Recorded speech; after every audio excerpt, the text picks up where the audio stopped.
Now, let's bring in the chair of the Senate Foreign Relations Committee, Republican Bob Corker of Tennessee, for his first television interview since the agreement. Senator, I know you have been briefed in some detail by top administration officials. What's your, and I understand it's a framework, but what's your initial reaction to what you've learned? Chris, I did reach out to the Energy Secretary, and I've had 3 conversations with him over the last couple of days. I think it'd be very difficult for anyone to ascertain at this moment. As you just reported, in Iran, they're reporting the sort of the mirror image opposite of what's being reported here. And as you saw, Zarif has actually challenged Secretary Kerry for presenting talking points that are only intended to cause Congress to be pleased. So look, there's a lot of water that needs to go under the bridge here. Many details are unknown at this point, and so I don't know how anyone could really ascertain whether this is something good or bad yet for the American citizenry. Now, there are some key issues that both sides agree haven't been settled yet. One of the questions is how fast the sanctions will be lifted. Another one is how quickly Iran could ramp up its centrifuge program after the initial 10 years. But let me just ask you, and I understand that you don't know all the details, are there any red flags that you see right now? Is there anything that, at least at this initial point, looks clearly unacceptable to you? So there are 4 things I would lay out. First of all, as you mentioned, how will the sanctions be relieved? Iran is saying immediate, the U.S. is saying phased. And what are the elements that we're going to be looking at to alleviate those? Secondly, and very importantly, the covert activities. What are the SNAP types of inspections we're going to be able to do? What are the processes that are going to be in place? Is this going to create some long dispute? Thirdly, you refer to the document refers, not even in capital letters, to a nuclear development program that Iran has agreed to. It's my understanding that this has actually been written out, and yet none of us have been able to see that. And I'll just stop there. Those are 3 of the red flags. One more I'd mention. There's a process through which Iran is going to lay out their previous military dimensions, and yet it doesn't say when that process is going to begin, when it's going to end. Is this going to be done by the time that there's a final agreement? So those are some of the red flags. Again, I'm open. I know there are a lot of details that will be worked out over the next several months, and that's why, on behalf of the American people, Congress needs to be playing a role. What the American people may not know right now, Chris, is there'll be all kinds of classified annexes that are very important. They lay out the details as to how much of this is going to take place, and that's why it's so important that Congress play its rightful role in approving this prior to the congressionally mandated sanctions that we put in place are alleviated. Well, let me get to that right now, because your committee, the Senate Foreign Relations Committee, will meet on April 14th. That's just 9 days from now, to consider legislation that you have already introduced. And let me put up on the screen what that legislation would call for. The president would be prohibited from suspending, not even ending, but even suspending any congressional sanctions for 60 days while the House and Senate review the deal. But President Obama says this: if Congress kills this deal, not based on expert analysis and without offering any reasonable alternative, then it's the United States that will be blamed for the failure of diplomacy. International unity will collapse, and the path to conflict will widen. Senator, a couple of questions. Will your committee actually vote on your bill on April 14th, and will you insist on congressional review?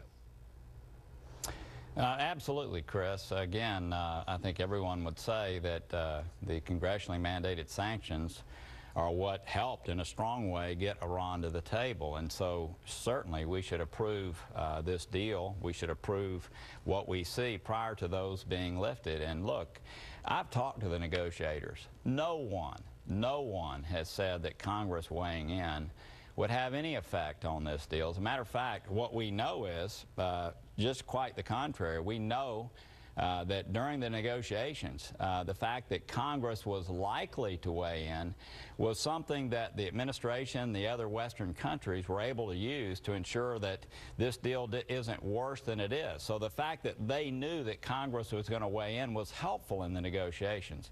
Certainly the American people want to know that someone is teasing out all of the details, especially as they see Iran reporting one thing in their country and the U.S. something else here. So look, this is a place for sober and thoughtful people to dig in. Look, I want to see a negotiated agreement. I know that a lot of water has to go under the bridge over the next 90 days, and it's very important that Congress is in the middle of this, understanding, teasing out, asking those important questions, just like the ones that you've begun to ask this morning. But Senator, Foreign Minister Zarif of Iran said yesterday that if there is no deal or if the West backs out, then Iran will be free to continue to resume and to build back its nuclear program. And President Obama says that sanctions, the existing sanctions prior to this negotiation, didn't stop Iran from developing its nuclear program, for instance, 19,000 centrifuges. And then the president said this. Do you really think that this verifiable deal, if fully implemented, backed by the world's major powers, is a worse option than the risk of another war in the Middle East? First of all, your reaction to Foreign Minister Zarif's comments about their ability to continue their nuclear program if the West backs out. And secondly, what about the president saying sanctions don't work, and if you kill this deal, we are going to end up with a war? So look, there's always this straw man. As has been said, Chris, we'd be better off today with the interim deal continuing as it is today if we think that we're moving to a bad deal. One of the things that most Americans may not be aware of, but we'd be releasing about $130 billion to the Iranian government. Once we make this deal over time, their economy is going to flourish. So again, I think to pose this straw man of a war, the fact is that Congress has a rightful role to play in this. We know that we've already played a positive role. Going through this in detail and making sure that all the questions are answered is an appropriate thing for us to do. And that doesn't mean that there won't be a deal. We've just set in place a process to ensure that if there's a deal, it's a deal that will stand the test of time, that will keep Iran from getting a nuclear weapon. Senator, there are some details I want to go through quickly with you if I can, sort of housekeeping, if you will. One proposal that has been floated is a non-binding vote by Congress. You could disapprove the deal, but then the president could still go ahead and suspend sanctions. Is that acceptable? No. No, it's not. I think the bill that we've laid out that has strong bipartisan support, Chairman Menendez, who now has stepped down as we know, but Chuck Schumer supports this. Tim Kaine, who's been very active, very close to the administration, supports this. There's strong bipartisan support for a binding vote by Congress. This is not something, look, the president needs to sell this to the American people, and Congress needs to be involved in this way. All right, let me ask you the second question. The White House has said that the president would veto the kind of legislation you're proposing. If he does, you don't need 51 votes or even 60 votes. You need 67 votes, which means 13 Democrats to override his veto. Do you have 67 votes? Well, I don't know whether we have 67 votes or not, just with co-sponsors, and if every Republican supports it, we'll see how that all shapes out. But we've got 64 or 5 that we're aware of today, if that were the case. I've talked to numbers of Democrats over the weekend, and I think there are many more that are considering this. Look, I think the American people want the United States Senate to go through this deal. They understand this is one of the most important geopolitical agreements that will take place during this decade. This is an appropriate place for us to be. If the president feels like this is something that's good for the nation, surely he can sell this to the United States Senate and the House. Finally, sir, and I got about 30 seconds left, the formerly top Democrat on your committee Senator Bob Menendez, who you mentioned of New Jersey, has taken a very hard line on a deal and, in fact, co-sponsored your mandatory congressional review.